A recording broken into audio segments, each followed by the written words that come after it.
আচ্ছা, শেয়ার বাজারের নতুন এবং গুরুত্বপূর্ণ আপডেট নিয়ে এই ভিডিওটি। তো আপনারা জানেন যে শেয়ার বাজারে ব্যবসা করতে গেলে কিন্তু শেয়ার বাজার সম্পর্কিত যে গুরুত্বপূর্ণ নিউজ, ডেটা, ইভেন্টগুলো থাকে সেগুলোকে নিয়ে কিন্তু আপডেটেড থাকতেই হয়।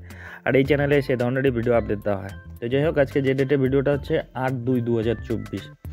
তো আজকে এই ভিডিওটি হচ্ছে ইয়েস ব্যাংককে নিয়ে।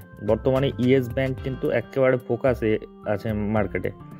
বিশেষ করে এটা রিটেল ইনভেস্টারদের কিন্তু মানে খুবই প্রিয় একটা স্টক, যখন থেকে এই পেনি স্টক হিসেবে রয়েছে। তো ইদানিং কিন্তু এর মধ্যে একটা প্রচণ্ড গতি এসেছে, খুব ভালো রকম একটা গতি এসেছে, এবং সের জন্য কিন্তু আরও বেশি উৎসাহী আর কি রিটেল ইনভেস্টাররা এই স্টকটার পেছনে।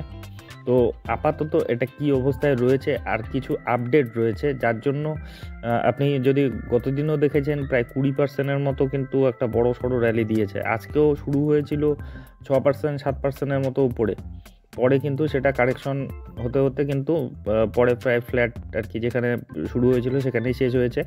কিন্তু শুরুটা কিন্তু জবরদস্ত ছিল আজকেও। গতকাল তো 20%-এর আপার সার্কিট ছিলই। তো এই যে কারণগুলো আর কি, এতটা এই শেয়ারের যে আপনি যদি ট্রেডেড ভ্যালু দেখেন সেটা দেখলেও আপনি চমকে যাবেন যে এতটা কিন্তু কেনাবেচা কিন্তু খুব কমই হয় এই স্টকে। তো যাই হোক, সেই কারণগুলোই আমরা খুঁজবো এই ভিডিওতে। তো প্রথমে দেখে নিই সেই খবরগুলো, যার জন্য গতকালের যে খবরটা ছিল সেটার জন্য প্রায় 20%-এর মতো কিন্তু একটা বড় সড়ো র্যালি, মানে 23%-এর মতো র্যালি দিয়েছিল। তারপরে ক্লোজিং হয়েছিল প্রায় 19%, 18%-এর আশেপাশে। তো অল টাইম হাই রয়েছে, অল টাইম হাই তো হওয়া সম্ভব না, মানে 52 সপ্তাহের সর্বোচ্চ দামে রয়েছে বর্তমানে। তো যদি আপনি চার্টটা দেখেন, চার্টটা দেখলেই বুঝতে পারবেন। আর ইদানিং যে গতিটা এসেছে দেখুন, গত 5 দিনের হিসাবে দেখলে 24%-এর মতো রিটার্ন। আর আজকের ডেটে দেখুন শুরু হয়েছিল 32 টাকার উপরে, তারপরে 29.95 টাকা ক্লোজিং দিয়েছে। আর আপনি যদি 1 বছরের হিসেবে দেখুন 77 টাকার উপরে 77%-এর মতো দিয়েছে। 6 মাসে 76%, মানে 6 মাসেই কিন্তু দিয়েছে। এই যে হঠাৎ করে যে এই স্পাইকটা দেখছেন, এটা কিন্তু এই গতকালকের 20%-এর যে স্পাইকটা। তো যাই হোক, এই যে নিউজটা দেখে নিন যে Yes bank share jumps 23% in 2 days after RBI allows HDFC banks to pick 9.5% stake. দেখুন খবরটা ডিটেলসে একটু, যে share of yes bank continued their winning run for the second session in a row on Wednesday, gaining nearly 23% following rally in stock after Reserve Bank of India note to HDFC Bank acquiring up to 9.50% of paid up share capital of voting rights of the bank. মানে মোট কথা ডিটেলসে দেখলে অনেক কিছু মানে অনেক সময় লেগে যাবে। মোট কথা আরবিআই আর কি অনুমোদন করে দিয়েছে ইয়েস ব্যাংকের যে স্টেক আর কি, যেটা এইচডিএফসি ব্যাংকের নেওয়ার কথা ছিল, সেটা নেওয়ার জন্য আর কোনো কিন্তু কিছু আর কি বাধা থাকলো না আর কি। আর এই খবরটার পরই কিন্তু এই বড় সড়ো র্যালি, মানে এটা একটা বড় খবরই আর কি, যে ইয়েস ব্যাংক, যে ব্যাংকটা এক সময় প্রায় ডুবে গিয়েছিল, সেটাকে আরবিআই রক্ষা করেছে। আর এখন এটার প্রতি যে এইচডিএফসি ব্যাংকের একটা কিন্তু হাত থাকবে আর কি। তো বড় সড়ো আর কি প্রায় 9.5%-এর মতো। তো এটা একটা ভীষণ পজিটিভ খবর ইয়েস ব্যাংকের ক্ষেত্রে, এবং সের জন্যই কিন্তু একটা বড় সড়ো র্যালি দেখা গিয়েছে, যেটা গতকালের খবর ছিল। আবার আজকের একটা খবর, মানে আজকের ডেটে আপনি যদি লক্ষ্য করেন, যখন শুরু হয়েছিল তখন 6%, 7%-এর মতো কিন্তু উপরের দিকে ছিল আর কি, উপরে আপার র্যালি ছিল 6-7%-এর মতো।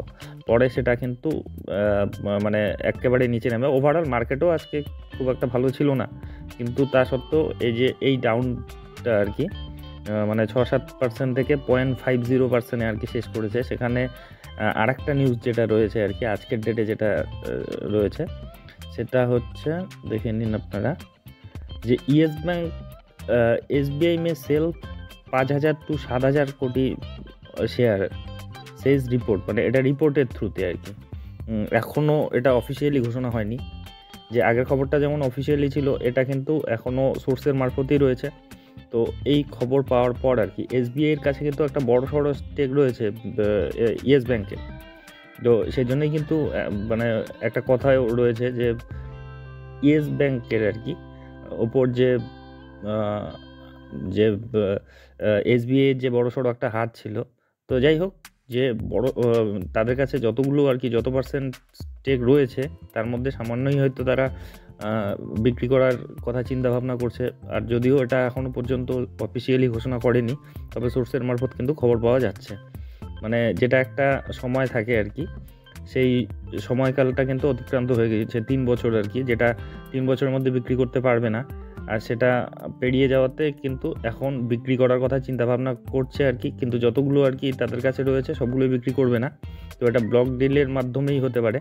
আর যদি এখনও কিছুই ঠিক হয়নি ব্লক ডিলের মাধ্যমে হবে কি না সাধারণভাবে হবে, তো সেটাই আর কি দেখার। যদি ব্লক ডিলের মাধ্যমে হয় তবে তো ঠিকই রয়েছে, কিন্তু যদি মার্কেটে সাধারণভাবে বিক্রি হয় তবে সেক্ষেত্রে কিন্তু অনেকটাই শেয়ার দর নিচে নেমে যেতে পারে, এবং সেজন্য হলেও কিছুটা হলেও কিন্তু আজকে খুব উপরে খোলার পরেও কিন্তু একটা নিচের দিকেই শেষ করেছে আর কি ইয়েস ব্যাংক, যেটা 32 টাকার উপরে 33 টাকার কাছাকাছি খুলেছিল। তো যাই হোক, এই ছিল খবর। এখন প্রশ্ন হচ্ছে, যারা নতুন করে ইনভেস্টমেন্ট করতে যাচ্ছেন বা যারা ইনভেস্টেড রয়েছেন আর কি, যারা রয়েছেন তাদের তো কোনো চিন্তা নেই, নিশ্চয়ই তারা পজিটিভই রয়েছেন। কিন্তু যারা নতুন করে এখন এন্ট্রি মারতে চাচ্ছেন তাদের জন্য যেটা আর কি ব্যাপার রয়েছে, সেটা জন্য যদি আপনি দেখেন এর যে প্যারামিটারগুলো, অলরেডি কিন্তু এটা একটা বড়সড় র্যালি দিয়েছে, এবং এটা কিন্তু একটা বড়সড় ওভার ভ্যালুড হয়ে গিয়েছে। দেখুন, প্রাইস আর্নিং রেশিও এখন 84-তে চলে গিয়েছে। এখনও কিন্তু সেরকম ভরসাযোগ্য না। আপনি এর যদি কিছুদিন আগে এর যে ফিনান্সিয়াল রেজাল্টটা বেরিয়েছে, রেজাল্টটা যদি দেখেন, রেজাল্টেও কিন্তু গত কিছুদিন ধরে পজিটিভিটি দেখাচ্ছে। তাদের রেভিনিউ বা টোটাল ইনকামে কিন্তু বৃদ্ধি এসেছে, কিন্তু তাদের প্রফিটেবিলিটিতে কিন্তু প্রফিটেবিলিটিও পজিটিভই রয়েছে, কিন্তু একটু ফ্ল্যাটিশ ভাব রয়েছে। মানে তেমন বিশেষজ্ঞদের মতে যে খুব একটা ইমপ্রেসিভ সেটা কিন্তু হয়নি। সেজন্য তার যে ফিনান্সিয়াল রেজাল্টের পরের দিন কিন্তু কিছুটা প্রফিট বুকিংও হয়েছিল। তো যাই হোক, কিন্তু ওভারঅল আর কি গত কয়েক কোয়ার্টার ধরে কিন্তু মোটামুটি একটা পজিটিভ ভালো রকম সম্ভাবনাময় একটা কিন্তু তারা রেজাল্ট পারফরমেন্স দেখাচ্ছে।